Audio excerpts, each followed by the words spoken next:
Jutsu and Hellbats, but I'm going to do something completely different and shake things up. Yeah, yeah, I agree completely. And I mean, we definitely see kind of like the old school kind of MarineKing aggression, maybe some proxy 2-racks.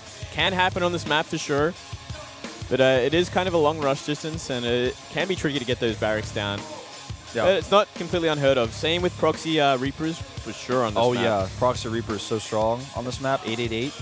And we saw RorO's statistics, 4 and 3 against Terran, so not the best stats. Obviously a lot better against Protoss and Zerg. He's still like 8 and 1 on this map though, in general. Yeah. Well, like I said before, it is MarineKing's strongest matchup. He is 7 and 3. Definitely showing that weird style. He did take out this guy before. Maybe he has his number. Maybe it's a snipe. I'd say that's really his only merits here. Everything I just listed there, but I don't know. He's also down 0-2 against Samsung right now. He's going to really have to play a strong game to bring Prime back into this. Well, this guy is, in my opinion, StarCraft 2's biggest TVZ innovator. It's his best matchup. Let's find out if he can take out the ace for Samsung Galaxy Con. He needs to. Otherwise, we're going to have a 3-0. Let's find out if he can do it right now on King Sejong Station.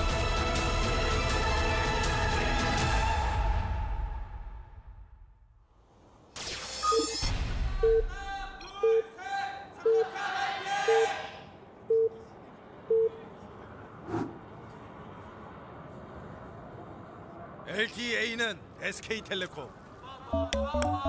Down here in the bottom right in the pink for Samsung Galaxy Con, it's RorO. And up here the top left in the purple, we have MarineKing Prime, King of Marines. Oh. Don't be shy. It's a date night at Nexon Studio. Yeah. She brought her vertical stripes. What does that mean? I don't know, I guess it means that she likes vertical stripes. Are you a vertical stripes or horizontal stripes guy? I'm not a stripes guy. Yeah, I've never seen you wear stripes, actually. Yeah, it's not me. I think actually only girls wear vertical stripes. Now that I think about it, I'm like, when was the last time I ever saw a guy wear vertical stripes? I don't think you can do that as a guy. I don't own a vertical striped shirt. I've never. I don't think I can't think of one right now. Isn't there one that like makes you more skinny and the other one makes you look? I'm guessing less skinny? horizontal would make you less skinny. Yeah, I think so. I have a horizontal striped shirt. I do too. Do I look less skinny when I wear it though? I don't think so. Maybe I do. Oh, we see a very fast drone scout for RorO. Yeah, this Obviously, makes sense. Yeah, looking for the proxy if there is such a thing. I love play that makes sense. Safe play that makes sense. I'm like, if a Zerg player does this every time on this map, it's kind of weird. But doing this against MarineKing on this map in the very common proxy locations, it just makes sense. Yep, StarCraft, a very logical game. So when it doesn't make sense, it kind of hurts my brain too. Like, I'm like, what is going on here? Well, the most beautiful game, though, is the one that doesn't make sense, and then it makes sense, and you're like, oh, well, it's like a next level kind of logic. Yeah, it's yeah, like, oh, you're doing one. it because of this. And then it's like you found out like another piece of the puzzle. Right. For example, like if you're like new to StarCraft and you're watching them like send a drone, you're probably thinking like, why is he doing that? Like, why is he sending that there? Like there's like nothing. That drone can't mine over there. It's not going to build anything over there. And then you send it back. That's a waste of minerals. And then you know he's scouting, and then it makes sense to you, and it's beautiful. That's what like being a StarCraft fan from the beginning is just so great when you start to learn all these new things. Well, yeah, like the coolest thing was especially like in the beginning, like when everything you're still trying to figure everything out, and then you like see something that you've never seen before, like MVP has done something amazing with Terran. You're like, whoa, that makes so much sense. I wish I thought of that. Like it's so obvious, but it's not. There's a lot of great things like that. Now, if you're new to StarCraft and you're wondering why everyone says that MarineKing's a big innovator in this matchup, why is he so famous? He hasn't done that much recently. What did he do? What has he accomplished? You can look at like his Wikipedia page and see what he won like a long time ago, or actually what he didn't win, because back then he was always getting second. But what he almost won several times. What I would really recommend doing is looking up Kyrix versus Boxer. And on Shakura's Plateau, you look that game up. Oh, yeah. MarineKing used to use the ID Boxer because he was pretending to be his idol Boxer, so don't be confused. But if you look up Kyrix versus Boxer on Shakura's Plateau, oh man, those are my favorite games for sure. Your night will be made if you watch that. I'm like gonna go watch that memorable, tonight, like, actually. Let's do it together. Let's do it together. Order pizza. Just watch it again and again. And then remember it over and over again when he didn't have combat shield and still won the game. Yeah. Oh, I remember that. Let me see some pretty nice harassment going down, but doesn't get a drone after all. Yeah, really good micro here by RorO. Always making sure that his lings move away when they're about to die, even letting drones tank a little bit because he knows that it's going to be okay. Can actually pop down here on that little cliff. Get away. Oh, he's doing the fast +1 again. He loves this build. We see it so often now. And yeah, it definitely makes for some great timings. We'll have to wait and see if RorO can kind of scout that out and what his reaction is going to be. How early is he going to get his Baneling Nest? How his creep spread is? How early is he going to get a third base? So many factors to kind of ask yourselves leading up to the mid-game here. Nice patrolling Marine there to deny scouting. It's definitely what he's going to want to do here. Yeah, it's really important for him to hide what he's doing because one glimpse of this, and I'm sure RorO has prepared very well specifically for this opponent to say, you know, okay, MarineKing has been doing this recently, know exactly how to respond, which is, first of all, to make sure he gets like a faster Baneling Nest and Baneling speed as soon as he can, depending on what time MarineKing is planning on moving out. But you know, he just needs to make sure that he's aware of it, because if he thinks it's Hellbats and he goes down the Roach path, it's almost directly countered by what MarineKing is doing. So. Yep, I agree completely. And we do see that 6-minute third come down. Some creep spread beginning on the way, so he wants to connect those bases up as soon as possible, kind of get him out a bit beyond so he can defend against any sort of timing. And I mean, MarineKing has been known to do a lot of timings against Zerg, especially with the Hellbats, with the +1. And this is very much what we're going to see now, I think. Yeah, we saw him do that when he beat RorO actually last time. Yeah. So, I mean... You got that safety, Warren. Yeah, it's totally fine to make it for safety when you don't know. Oh, it's still not really going to be correct here. Let's see how long MarineKing decides to wait before he moves out, like how he wants to do this exactly. He's hidden everything so far. Now, right now, RorO's got to be realizing, like, all right, there's no real Hellions here, so still very strong possibility it's the Hellbats, but, you know, I would almost, you know, if he tries to sack the Overlord, I mean, he would see it, but he doesn't know that he's going to see it. He's making 8 roaches right now. This is why Overlord speed is a upgrade that I think is almost essential in this matchup. Oh, we're actually seeing a lot of roaches being made too. 8 roaches on the way, so we'll have to wait and see if these are going to be defensive or not. I think they are. And I truly hope so, more because drones. he's kind follows up with drones. Yeah. All right, so it's going to be like kind of like cautious, like, or it's like wary of his timings and such. Worried about that Hellbat timing. He's going to see a lot of Marine and Marauder. He's going to know exactly what's going on. So he's going to have to be very careful. And yeah, I think he definitely saw that. And we need like a Baneling Nest down, I think, would be the next step. Maybe he doesn't know. There we go. We see the Baneling Nest go down now. So he should be all right for this, but these 2 Medivacs are going to come out, and the 2 Medivac kind of drop timing is going to be online. He's making a lot of drones actually right now. I think he's going to have to stop pretty soon. Yeah. We see Zerglings being made. He just wants to saturate that third base and then go into making those units. He starts a bunch of Zerglings. He's got 2 evolution chambers on the way as well. Those are going to be essential for the, you know, if he holds this, what he does next. But here we go. Already here, and those roaches are so important here now. And I believe he will actually get most of these roaches down. The Queens are targeting the Medivacs, so there's no retreat here. Very nice defense here. Just has just enough roaches and Zerglings to deal with this. Queen's focusing down the Medivacs perfectly. But, you know, he actually trades this pretty well. Well, he trades it well as in they kind of exchange armies, but the economy remains completely intact. 16 drones behind this. Exactly. Not a bad choice. RorO going to go back into droning now, drone up that third base, move into Tier 2, and upgrade Zerglings. So he's in a really perfect position here. Yeah. You know, the only thing that's missing for RorO, actually there's 2 things basically, are his upgrades, which are now a whole set behind, and his lair. But I feel like with the economy he has, he can make enough units to actually make up for that fact. Oh, absolutely. I mean, third base, way ahead of MarineKings at this point. MarineKing really had to find damage. He's going to try and find it with a follow-up drop here. Could maybe kill some drones if he focuses them down, which he is. Oh, loses all but 2 Marines. I really have to say RorO kind of has MarineKing's number in this game. He's read him so well. Oh. This is a nice, cute little thing. It's not going to do any damage, though. Zergling's coming a little too late. There's like 1 Zergling for each supply depot. You need 5 Banelings to kill depots, so 1 short, but I mean, it doesn't matter too much. He will catch up in kind of upgrades eventually, but I mean, with this economy, he should be fine, and taking a very fast 4th base, which I absolutely love. He doesn't see that there's a 3rd base at all for MarineKing, but judging by how few the drops are and how the army is looking, I mean, it feels like he can get it up for sure. Yeah, no, I think this is a completely reasonable plan here. This Overlord is actually going to escape death potentially, barely not. But sees the entire army, sees how small it is and how safe he is. even it sneaks like 2 more drones out right now. Spire is coming up, you know, albeit late. It is going to kind of fit the puzzle together here. And with all the bank he's building off of all these bases and the soon-to-be 4th here, he's going to have so many mulas he can produce as soon as that's done. He's probably going to have, like, I'd say 8 or 9 right off the bat. Yeah, he could definitely have that. I mean, 13 minutes sort of Spire is kind of standard when you're playing kind of defensive, going for that fast third base, and kind of playing defensive like he has been doing, dealing with these drops. So he's looking for like a great timing right here, and he's going to get, at least 8 Mutalisks out, so he's going to get great map control, be able to shut down the drops with that many. And from here, he can kind of go into a very comfortable late game with the 4th base up and running. And poor MarineKing has to now actually send some units over here to deal with these Zerglings. They're ripping apart his backdoor rocks. You know, they're either going to die or have to run away here, but it is damaged a little bit. He's having to multitask so much. Oh, very interesting. Look how many Zerglings we got making here. Looks like he's gonna avoid making Mutalisks for now, going for the 2/2 Zerglings, and a lot of Zergling bailing.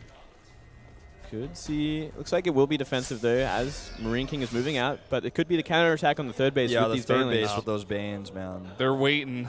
They're waiting for to see the move out, and he's gonna see the creep. Yep. Once he sees this, he's going to go right for it, and he's going to have a ton at home to defend for this as well. Look at all those banelings down there. This is actually so smart by RorO. He's like, oh, you expect me to be making mutas right now? No, oh, no, I'm not. Oh, but really good shots are really good. Oh, wow, he wasted so many banelings on that Marauder. That one Widowmine, too, hit like 5 banelings. Yeah, that was not the best micro, but I mean, he has a lot to follow it up. Anyway, his economy is way too strong at this point. Yeah, MarineKing's medevacs here. He just got back to mining at that 3rd base. He had some really nice SCV splits. We got a short look at that, but like you guys said, his economy is just way too good. He easily cleans that up. Yeah, very, very effective. Even with ineffective trades there with the banelings, he still has more than enough. And with this, he's going to go comfortably into the muta switch, or the muter tech, on 8 gas, and follow up with a very strong Ling Bane muter army composition. Yeah, it's looking pretty fine.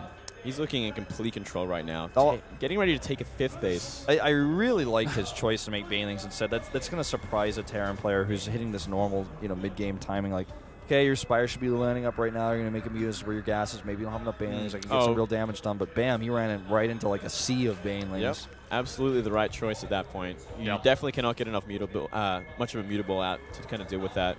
I also want to comment on this creep spurt, by the way. I think this is probably the best we've seen on this map so far, and it really speaks to why RorO is always on this map. This is his map. He knows how to play it, and he's playing it so well. I want to also point out that the upgrade advantage that MarineKing has now been neutralized for now.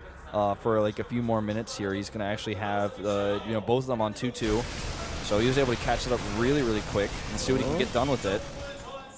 Creep Queen's going down though, and we're seeing that Baneling attack again, going for Marines this time.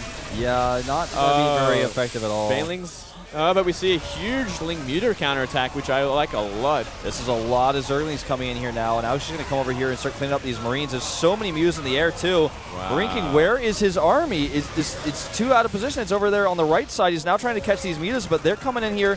They're going to clean up so many SCVs before it arrives. Then he can actually just bounce into the main base. Yep, I mean, MarineKing SimCity kind of working against him. Shutting down these Zerglings finally. Muta's going to go into the main. There's one turret here to defend all these SCVs. It's not going to be enough. He doesn't repair There's so in time. many Mutas right now going to work on all these SCVs. He could actually get the engineering. Oh, wait, never mind. 3-3 is already done, so he doesn't really matter if he gets the engineering base or not. And he's going to keep up the aggression by the looks of things. And MarineKing is going to go straight for a counterattack at this point. Got to be careful of these Widow Mines, though. It can do a lot of damage against this. Yeah, in fact, they do. Good micro out of MarineKing once again. That's what he's known for. But look at this. Just so many Banes waiting. His scan goes down and he sees it. And he's probably not very confident. No, probably not. But let's see how good his splits are here. Good, but this is a numbers game. I don't think MarineKing is going to win, especially the Mula's coming back at the exact moment. Those Widow Mines not active right now, so he's not going to be able to get those Mutas shot either. But a good catch there on those medevacs on the retreat, damaging so many of them. And now he's going to try to force MarineKing to turn around. If MarineKing really wants to force the engagement here straight up and attack him, he's going to be attacking again on creep into a bunch of speed banes. So this is a big problem. And even now sending the Mulas back with Zerglings, I guess he could bring the Zerglings home. This is still a lot of Terran here. Just wants to be sure he can crush it once and for all. Oh yeah, and oh my god, so many Ling Baneling and Mutalis. on creep, complete control here by RorO. But he's got to be, can't overextend too much. That is so many Widow Mines. Yep. Good micro here with the Mutas. He's got so many of them. That was 5 Widow Mines there. I could definitely wipe out a Mutaflux pretty quickly. But RorO's macro is just on point at this point. He's constantly staying ahead, constantly remaxing, getting really high up in supply, making enough Zergling Baneling. Just constantly dealing with this push. He's up to 28 mutas right now. He just made 4 more. And he's just going to work on these reinforcements. They're all being cut off right now.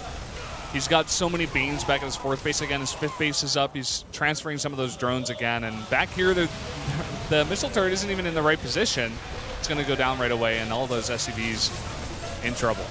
Yeah, well, here we go. This could be the last stand for MarineKing. That one Thor at the back looking so sad. It's actually fighting Zerglings right now. Not going to take any of these Banelings. Good control by RorO, and I think that's going to actually be the final. Yeah, this is complete control, but it is MarineKing, so he probably won't leave just yet. And I feel like he could have actually caught maybe some more of those medevacs. Yeah. I think he was scared of Widow Mines.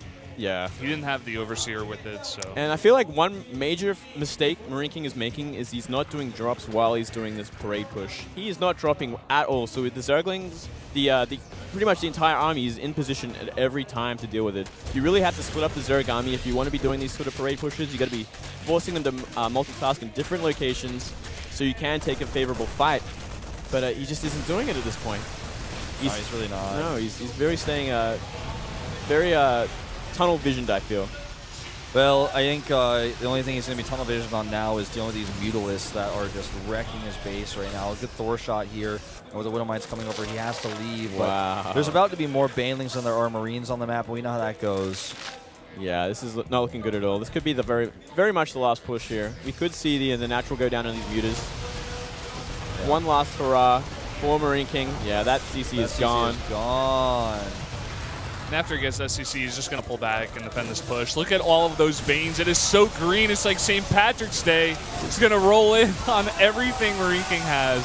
Yeah, and unlike St. Patty's Day, this does not have a happy ending.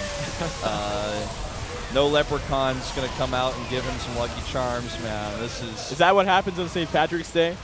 I don't know, man. It might be a drunk night for MarineKing anyway, so it'll be pretty similar. Yeah, this is looking horrible. Could be, man. Well, that's enough Mutas to fight this straight up, even without the Zergling support.